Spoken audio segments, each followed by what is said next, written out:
Hi, loves. Thank you so much for being here. If you're new here, welcome. And if not, welcome back. My name is Carrie, and I'm going to be doing a tarot reading for the full moon, which starts today, September 1st. And I'll do an energy reading kind of around the next 4 weeks between this full moon and the next. So I hope this is helpful. And I'm going to do an animal spirit reading as well, just to get a bit of a sense for the overall month. So the first, I have to write this down because I always forget dates. So the first card will represent September 1st till the 8th. And let's take a quick look. Okay, so we have the Four of Pentacles reversed. I'm going to show you what it looks like reversed. Sorry about the reflection. I'm going to show it right side up. So Four of Pentacles, fours are always a number of stability, foundation, finding our footing, that kind of thing, and especially with Pentacles energy. With it being reversed, there might be a delay or a blockage in that energy. So Four of Pentacles can tend to represent us holding on too tight to things. Even though it is a foundation, it can be a place where we find ourselves being a little bit complacent or being a little bit too comfortable. We stop for a rest, we kind of reassess our foundation, and then we get really comfortable there, and we can have a tendency to, set up our tent and stay. So the Four of Pentacles reversed is reminding us, yes, be cautious with our resources and what we're putting out, but also not holding on too tight. So in the next week, there might be a place where we feel like we're not willing to let go of something, and it would be a good time to look at, it's usually something physical. Like Pentacles are very much to do with our bodies, our home, our finances, everything that we can kind of reach out and touch in the physical world. So it might be a good time to ask ourselves, what are we holding on to? Like, where have we kind of dug our heels in and set up initially to rest, but what somewhere that we're staying and we're kind of holding on to something that maybe it's time to let go of. So the first week, just pay close attention to that. So yes, rest, take a breath, but also make sure you don't hold on too tight to something that maybe it would be worth letting go of. So week 2, which is the September 8th to the 15th. More Pentacles. We've got King of Pentacles. So kings are always kind of representing the mastery in their suit. So again, we've got Pentacles, it's earth energy, it's groundedness, it's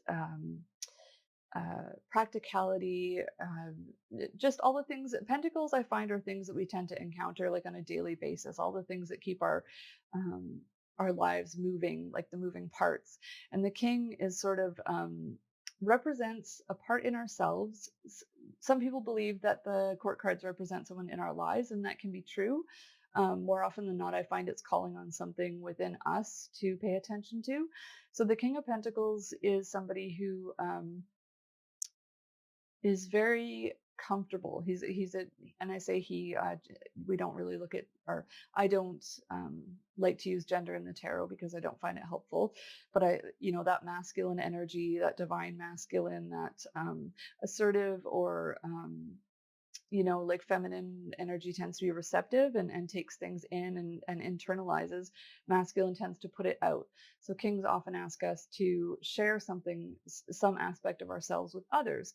So the King of Pentacles exudes this comfort in what he's created. He's, it could be, financially, it could be in the home he's created around him, the empire that he might have built in a business. But it's that sort of, he's also somebody who's very emotionally stable. So people tend to lean on him for things, lean on them for things. And they generally have the capacity to, be clear when that's not a good time for someone to lean on their stability. So something to keep in mind for the second week between the moon phases, just to make sure that where you may be feeling empowered and where you may be feeling like you've got where you've got grounding, just, I guess, be cautious that not too many people are leaning on that grounding, because not only does that have a tendency to can be tiring for you, but it can also kind of take away from their journey. Like if they get too comfortable relying on someone stable, then they don't find their own legs. So by all means, allow people to lean on you when they absolutely have to, but also pay close attention to how you're feeling about it, and also how they might be feeling. And, I think especially being next to the Four of Pentacles reversed, that might be part of the letting go. Like when you have somebody who's constantly coming to you for stability, you can love them and you can also say, how can I help you find a way to support yourself, if that makes sense. So that's the King of Pentacles, third week in this moon cycle, which is the 15th to the 22nd of September. Oh, interesting. Queen of Wands reversed. So this is a bit of a different energy. So wands are our fire energy, passions, will, our ego, the things that we really get excited about, the things that light us up. They can be associated with political justice, social justice, creativity, um, less about practicality and more about what kind of wakes us up inside. And the Queen of Wands is somebody who embodies that, but reversed, we've got a bit of a different energy here. I feel like it's almost a similar energy to what I'm seeing with the King of Pentacles as far as, so the Queen of Wands is often known as the Witch of the Tarot. She's very in touch with her sexuality. She's very in touch with um, her power. And again, she could be problematic. What I mean is that feminine energy, that ability to receive, that comfort in her own body. If you notice, I'll show it upright just so you can see the imagery. This queen in a lot of decks is like sitting quite open postured, where some of the other queens are a little bit more closed off. So she um, generally has like a very openness. The Queen of Wands energy is one of those people when you walk into a room and they often don't. If you saw a picture of them, you may not see that like sexual, fiery, passionate energy. But when you meet them, it's a totally different thing, and they stand out. Like they have this very compelling nature about them, and they're very, they exude sexuality in whatever form works for them. And so you'll almost always notice them. um I suspect with it being in reverse that either we may be repressing a part of ourselves that wants that very badly, that wants to feel our own power, or holding it back in some way, or potentially that we are attracting people who want to, I don't know, for some reason I'm getting a feeling of that in the King of Pentacles, people wanting to use our personal energy um, to level up themselves. And by all means, I'm like 100% behind helping people and helping them find their footing. But sometimes um, there's like a boundary issue that has to do with where we're no longer serving our community or our loved one, but we're actually holding them back from, finding their own power, their own passion. So I would be a little bit cautious. It's not my standard sense of these cards, but it's what I'm getting today. So let's pay attention to that. Um, it might even be too, like between the Four of Pentacles and the Queen of Wands both being reversed, it might be a little bit of us trying to find that thing that lights us up again too, because where the Queen of Wands upright knows very much what she believes in, knows what she needs, what she wants. Potentially in reverse, it could be that we feel like we're kind of apathetic and uh, potentially trying to find that thing again. And a lot of times it just comes to paring down all the extra clutter around us, all the extra noise and input, to remind ourselves what we really love to do. So for the last week of September, which is the 22nd to the 29th, okay, we got Five of Pentacles. I'm using the Druidcraft Tarot. It's a little bit different than the some of the other ones in this card specifically. Fives are always about necessary change, where the fours are our stability and where we tend to like take a breath and set up camp. Fives kind of nudge us out of that, so they're quite necessary. They it's sort of if we're getting apathetic or if we've stopped paying attention to things, the fives will kind of come along and shake things a little bit just to get us to move to the next stage. And depending on how comfortable you are with change will help you navigate the fives. The Five of Pentacles in general is traditionally associated with a bit of a financial strain, or a little bit of not just financial, but like resource strain. So where somewhere in your life, again, we're looking at pentacles, so it could be your home, it could be your finances, it could be your health or your body. Somewhere there's a bit of an imbalance, so it would be worth paying attention to, like towards the end of the month, like where are you really feeling that something's out of balance, where are you really feeling that something is nagging at you or something needs attention. And it can also be, I find that in the Rider Waite deck, I wish I had it handy. The Five of Pentacles shows someone who's got like an injured leg, and they're, with another person, and they're walking by what looks like a church that's lit up from the inside. Um, and I remember my son, that's why I love kids when it comes to tarot, because they get these amazing insights that where they don't overthink it. And his thing was, why don't they just go inside? It's like snowing outside, they look cold, and it looks like there's a nice warm window right beside them. So ever since then, I've also noticed that Five of Pentacles can tend to come up when we feel othered, or when we feel like we're kind of on our own.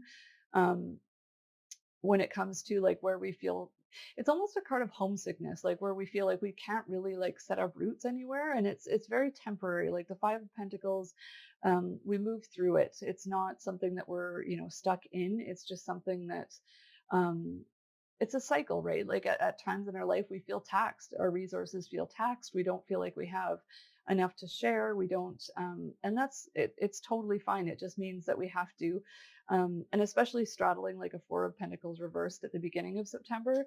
Um, show those two together. Sorry, it's kind of bright and reflecty, and my nail polish looks awful. Um, it's a bit about being careful with our resources. The overall theme this month, I would say, is absolutely give what you can, but never hesitate to say, I'm sorry, I wish I could help you. Can I help you find somebody who might be able to serve you better? Because I don't have it right now. Kind of about boundaries. Um, so the Five of Pentacles is just kind of nudging you. It's making sure you don't stay apathetic, but sometimes that comes in the form of a challenge. So our meditation card and our animal spirit card, this is sort of like a where those are specific to the weeks in September. This is kind of an overall energy of the whole month. Ah, cool. So I'll do our last tarot card first, then I'll show you the animal spirit message. So the Two of Cups. Now, Two of Cups is traditionally known as a new romance, a new relationship. Uh, Coming together of two really compatible souls. This full moon this month, I meant to mention earlier, is in Pisces, so it's a very watery feeling month, where we will tend to, if you're somebody who's used to feeling things quite deep, it might actually um, you might actually feel things even deeper. And for someone who's not used to it, it could be a bit challenging. It's sort of a month where we're going to be exploring our intuition, and our dream life might become very rich. So there's a lot of exciting things that are happening, but it will require us to kind of be open to it and to invite it in, even though um, it might be where we're not comfortable all the time. But the Two of Cups, um, for me, I tend to lean towards one of my favorite tarot readers, Lindsay Mack, and she's a teacher as well, has a motto that's, if a tarot card is not for everybody, it's not for anybody. And I very much believe that if it's not inclusive, like if everybody who looks at this card um, cannot apply it to their life, then the meaning that we're working with is not relevant. So where this is usually a new relationship, if you're in a monogamous relationship, if you are asexual, if you're very happy being single, like all of that meaning of finding a new mate doesn't mean anything. So where I've always tended to go with the two is a marrying of two parts of ourselves that have previously maybe felt in conflict. So we can tend to wear a lot of hats in our life. We can tend to have perhaps a part of ourselves that is in the midst of trauma healing, and the part of ourselves that we're trying to, show the world our brave face. And the Two of Cups is a beautiful card about bringing things together, like this duality, kind of like an alchemy. Um, and accepting that one of the animal spirit cards, I don't know if that's the one we'll get today, is this and that are true. And it's kind of like polarities. It's like holding, yes, I can be somebody who is doing a lot of trauma healing and is feeling vulnerable there, but I can also be somebody who's strong for my family, or strong for my work, or whatever it is you do. Those two things can coexist.